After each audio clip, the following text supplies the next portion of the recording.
வணக்கம். இன்றைக்கி நம்ம பார்க்க போகிற சமையல் ஒரு சூப்பரான மிளகு சாதம் எப்படி செய்யலாங்கிறத பார்க்கலாம். நல்ல எதிர்ப்பு சக்தியும் கிடைக்கும். சளி பிரச்சனை இருக்கும்போது டெய்லி இது ஒரு 2 பிடி சாப்பிட்டிங்கன்னா நல்லாயிருக்கும்.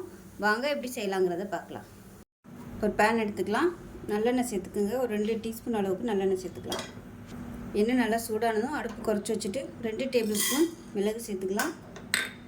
1 டேபிள் ஸ்பூன் சீரகம், 1/2 டேபிள் ஸ்பூன் கடலைப்பருப்பு, 1/2 டேபிள் ஸ்பூன் உளுந்து, சும்மா ஒரு 1/4 டீஸ்பூனுக்கும் கம்மியாக வெந்தயம், 2 கொத்து கருவேப்பிலை. இப்போ இது எல்லாத்தையுமே நல்லா வறுத்துக்கலாம். கருக விட்டுறக்கூடாது. கருவிச்சுன்னா டேஸ்ட்டு மாறிடும். அதனால் மீடியமான ஃப்ளேம்லேயே வறுத்துக்கலாம். இப்போ பாருங்கள், நல்ல ஒரு ஃப்ளேவர் வருது. இப்போ மிக்ஸி ஜாரில் சேர்த்துட்டு நல்லா ஆறுனதுக்கு அப்புறமா சேர்த்துக்கோங்க. இது கூடவே நல்லா 1 டீஸ்பூன் போல் பெருங்காயம் சேர்த்துக்கோங்க. நல்லா வாசனையாக இருக்கும். இப்போ நல்லா பொடி பண்ணிட்டு வந்துடலாம். இப்போ பாருங்கள், இந்த அளவுக்கு நல்லா பொடி பண்ணி எடுத்துகிட்டு வந்தாச்சு. இப்போ இதில் நல்லெண்ணெய் சேர்த்துக்கலாம்.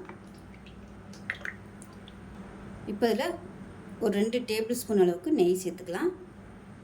எண்ணெய் சூடானது 1 டீஸ்பூன் போல் கடுகு சேர்த்துக்கலாம். அதே போல் 1 டீஸ்பூன் போல் உளுந்து சேர்த்துக்கலாம்.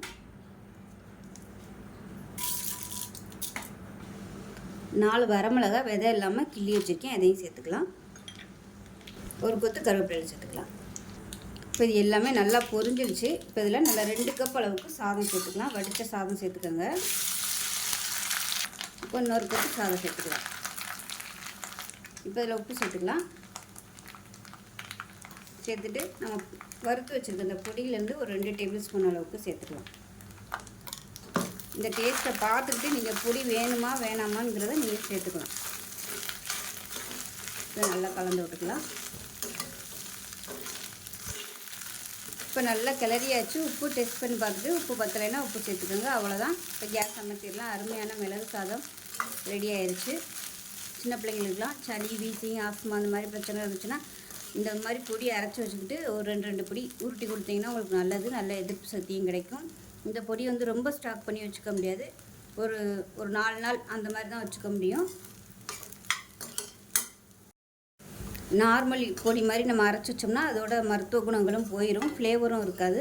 அப்போக்கப்போ நம்ம அரைச்சி உடனே செய்யும்போது தான் நல்லாயிருக்கும் டேஸ்ட்டு.